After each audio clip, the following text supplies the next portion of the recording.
had a moment where you knew you needed to say something, but you couldn't find the words? Or you may have said it and then you replayed it for like hours thinking, why did I say that? Was that too much? Was that not enough? I know I find myself in this space all the time. But remember, guys, it's not you. I want you to know that you're not broken, you're human. You're not bad at communication. You've often just disconnected from that inner voice. And I know the inner voice isn't loud, it's not dramatic, it's usually quiet and calm and simple. And one of the biggest reasons we can't hear it is often because we've been trained to lead from the outside in. We scan the room, we anticipate reactions, we try and say the right thing, we try to be liked, we try to be understood, we try to be respected. And slowly we start to lose touch with what's true for us. So here's a simple way to start finding your inner voice again without forcing it. I want you to imagine that there are two versions of you speaking.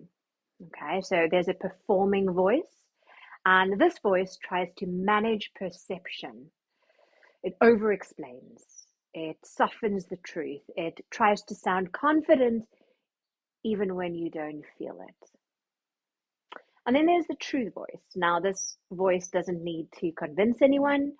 It's grounded, it's clear, it's often one sentence. And in my book, I talk a lot about the difference between being grounded in who you are versus needing external approval to feel that validation. And your inner voice does live in that grounded place. So here's the practice. Before you speak, pause, take a breath and ask yourself, am I about to perform or am I about to tell my truth? And I don't mean truth like being harsh, I mean truth like being real. And then ask, what is the simplest true sentence I can say right now? Not the perfect sentence, not the most impressive sentence, but the truest one. Here are a few examples of what that might sound like. I need a moment to think about. I need a moment to think about that. It doesn't feel aligned for me. I'm not available for that. What I mean is, I feel nervous, but I want to be honest. And here's the key. Your inner voice gets stronger through repetition, not through pressure. So my invitation this week isn't to suddenly become fearless, it's to practice one moment of truth at a time. And here's a question for you. When you lose your inner voice the most, where is it? Is it in meetings, relationships, online? And what do you do when you find yourself in that space?